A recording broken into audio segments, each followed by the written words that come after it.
अस्सलाम वालेकुम जी।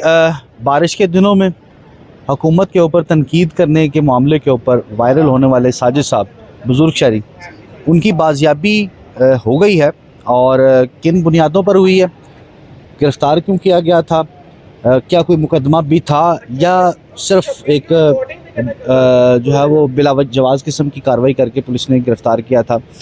और अब आगे वो क्या करेंगे, उनके वकील जो हैं वो हमारे साथ मौजूद हैं। तो सर ये बताइएगा कि साजिद साहब ये किसी कंपनी में नौकरी करते हैं? साजिद साहब ने मेरे से इस मुतालिक कोई बात नहीं की कि मैं किसी कंपनी में नौकरी करता हूँ या मुझे किसी ने किसी कंपनी से निकाल दिया या उनको कोई लीगल नोटिस भेजे या इस मामले में, क्योंकि वकील है, वकील से सब लोग बात करते हैं कि जी मुझे ये मामला चल रहे हैं, ये मामला मैं फ़ेस कर रहा हूँ। उन्होंने बस मुझसे इसी मुतालिक जो केस था ये इसके मुतालिक बात की है। अच्छा, और आपने मैं उनका इसमें ही लीगल एडवाइज़र था। अच्छा, आपने उनकी बाजियाबी के लिए दरख्वास्त सेशन कोर्ट में दायर की थी, जी। तो फिर क्या बना? हेबियस कॉर्पस दायर की थी 491 CRPC। इनको पहले कुछ लोग कहते रहे हैं कि वो उन्हें रिलीव कर देंगे। जब रिलीव नहीं किया, मैंने इन्हें समझाया कि लॉ, जब तक आप लॉ का दरवाज़ा नहीं खटखटाएंगे तो कोई भी आपको रिलीफ नहीं देगा। लॉ ही है जो मामलात में, जब भी दो लोग आज भी आपको लड़ते नज़र आएंगे तो वो यही कहते हैं सी यू इन द कोर्ट। मुझे पता है कोर्ट पावर रखता है, तो कोर्ट ने फिर अपनी पावर जो है वो रखते हुए इनको SHO जोहर टाउन और इन्वेस्टिगेशन ऑफिसर जोहर टाउन और CCPO लॉ साहब और जो इमरान नामी शख्स था जिसके साथ इनकी तस्वीर वायरल हुई थी, ये डाले में बैठे हुए और उसकी कस्टडी में और वो विद वेपन आगे बैठा हुआ है और ये पीछे वो कौन से थाने का वो था, कांस्टेबल या पुलिस वाला? हमने वो जोहर टाउन के थ्रू जोहर टाउन को ही उसमें पार्टी बनाया था। तो उन्होंने जोहर टाउन ने अपनी आज रिपोर्ट दी है, उससे पहले हमें पता लग गया। आज का उन्हें टाइम था जज साहब की तरफ से कि उन्हें जो है ना बाजियाब करके तो पेश किया जाए। आज हमें पता लग गया, आज उन्होंने फिर पेश किया मॉडल टाउन, हमने उन्हें डिस्चार्ज कराया और उधर मगर आपने तो सेशन कोर्ट में ये दायर की थी, अब से भेजा, और वो मॉडल टाउन में उनको पेश कर दिएगा, ये क्यों? सर असल में उन्होंने ये नहीं शो करना था कि हमने इलीगली उनको पकड़ा हुआ है। अच्छा, जॉर्ज टाउन ने उसमें अपना मौक़िफ़ ये दिया कि हमारे पास तो है ही नहीं, वो ग्रीन टाउन के पास है और ग्रीन टाउन ने उसमें उनको मॉडल टाउन पेश कर दिया। किस इल्ज़ाम में? कोई बैक डेटेड FIR थी, उस इल्ज़ाम में इन्होंने ना जो बड़ा एक वायरल पीछे मामला चला, उस मामले में इनको किया। वो जज साहब ने उस मौके पे उसमें क्या इल्ज़ाम था? डिस्चार्ज कर दिया। उस FIR को मौके पे, वो FIR का तबसरा भी हम ज़्यादा उसमें नहीं करना चाहते, लेकिन ये है मगर कि मुझे ये पता चला कि वो 9 मई से मुतल्लिक कोई FIR थी। वो बैक डेटेड FIR थी, उसमें डिस्चार्ज कर दी जज साहब ने। उसमें हमने डिस्चार्ज कर, जब बंदे की FIR डिस्चार्ज ही होगी तो वो उसमें कोई रहता ही नहीं, पावर ही नहीं रहती। पब्लिक डॉक्यूमेंट तो है ना वो? पब्लिक डॉक्यूमेंट भी वो जब FIR डिस्चार्ज है तो वो एक रद्दी का डॉक्यूमेंट है जो डिस्चार्ज है, उसका कोई अब उसका कोई स्टेटस इनके साथ जुड़ेगा नहीं ना। जुड़ेगा नहीं, मगर कोर्ट का ऑर्डर तो मौजूद है कि नहीं? मेन जो था ना वो CRPC 491 थी, वो जो हमने की है तो इनको उसी की वजह मगर से। वो तो इन्फेक्शस नहीं होगी जब पुलिस ने उन्हें मार्टन कचहरी पेश कर दिया सर वो और देखिए, आपने वहां से डिस्चार्ज हम वो करवा ना दिया, करते तो पेश ही नहीं होना था। हम ना करते तो वो पेश ही नहीं होना था। तो फिर वो उस पे जो हेबियस कॉर्पस की आपकी एप्लीकेशन थी, वो फिर उस पे क्या ऑर्डर हुआ?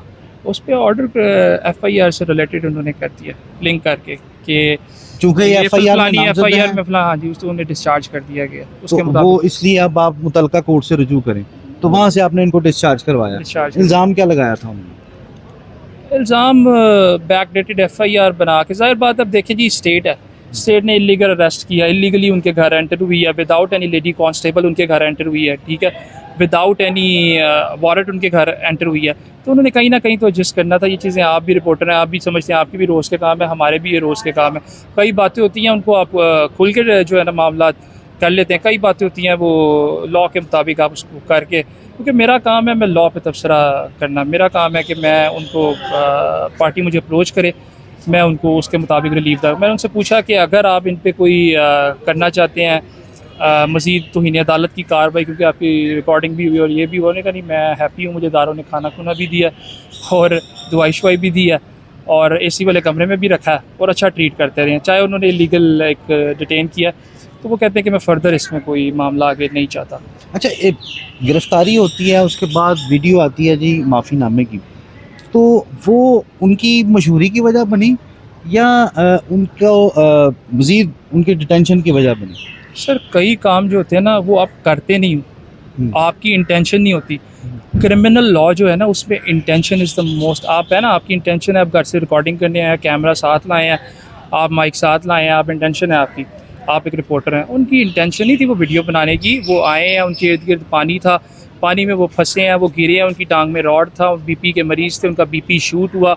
उधर कोई बंदा था वो कवर कर रहा था या जो मर्ज़ी कर रहा था, उसने अनइंटेंशनली वो गुस्से में उनसे वो लफ्ज़ सारी सिचुएशन के मुताबिक। आप देखें ना, शायद जज साहब भी थे, उनको भी कोई मेडिकली मामला था तो उनको रिलीफ मिली, इनका भी मेडिकली ही मामला था। तो यही मेरा सवाल, दलील यही है कि जैसे शाहद जट को अगर ऐसा नहीं होना चाहिए, ऐसा नहीं होना चाहिए। मैं आपकी बात उनका बयान जो है वो रिकॉर्ड करके वो सोशल मीडिया पे अपलोड किया गया, अब ये नहीं पता, इसकी तस्दीक तो नहीं हो सकती, इसके ऊपर भी सवाल आएंगे कि वो रिकॉर्डेड था नहीं, उन्होंने कहा कि मैंने बयान दिया। मैं वो ये उन्होंने आके भी मुझे कहा है कि पाक फौज जिंदाबाद।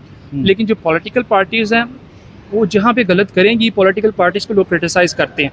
पॉलिटिकल पार्टीज की कोई अगर सिचुएशन नहीं होगी, मेरी बात कंप्लीट, मेरी बात, उन्होंने कहा अगर पॉलिटिकल पार्टी ये करेंगी तो मैं क्रिटिसाइज करूँगा, लेकिन मैं एक अदब और एहतराम के दायरे में रह के वो जो लफ्ज़ है ना, वो लफ्ज़ वो बीच में उन्होंने जो है, अगर शाहिद जट की तरह साजिद साहब को भी गले लगाया जाता, उनको भी ये कहा जाता कि ठीक है जी आप बुजुर्ग हैं, आपने गुस्से में अपने जज्बात का इजहार कर दिया, आइंदा से ना कीजिएगा। सर देखें, तो कई लोग कहते हैं, मैं फिर कहते हैं कि वकला जो है वो बात से, कई लोग कहते हैं कि जी हम रियासत की वालिद हैं या रियासत की माँ हैं। ठीक है, आप CM साहिबा साहब कहती हैं कि मैं रियासत की माँ हूँ, बहुत अच्छी बात है, वो बिल्कुल सही बात कहती हैं। लेकिन रियासत की जो माँ होती है और जो माँ असल होती है, उसकी ज़िम्मेदारी होती है, वो रिस्पॉन्सिबल होती है अपने बच्चों के लिए, ये रिस्पॉन्सिबल है स्टेट के लिए। अगर वो बड़े दिल से फ़ैसले करते हैं, जो माँ बाप होते हैं ये बड़े दिल से फ़ैसले करते हैं, अगर बच्चों से गलती हो जाती है तो उनको दरगुजर करना चाहिए, या लॉ के अकॉर्डिंग जो बनती है, जो सबके लिए एक है कानून, उसके अकॉर्डिंगली एक एप्लीकेशन इनके खिलाफ जाती, उस पर प्रोसीडिंग्स होती, उसके बाद फिर देखा जाता है ये FIR के काबिल है कि नहीं है, फिर उसके बाद इनका बेल की तरफ जाते हैं, यानी जो इनको डिस्चार्ज कराते, फिर इनका ट्रायल चलता, एक प्रोसीजर होता है। इनको लॉ में चाहे 2 साल का प्रोसीजर करते, लेकिन लॉ के अकॉर्डिंग एक प्रोसीजर करते। हर बंदे ने ये कहना था चले जी फेयर काम किया, लॉ के अकॉर्डिंग किया, पकड़ा है, पकड़ के जो है जो मतलब जो इल्ज़ाम है वो देखिए जी। ये हालात जो है ना, ये मर्दों पे मुश्किल हालात आते हैं, ठीक है, लेकिन ये है कि हमेशा बात वो हो जो बात हक़ की हो।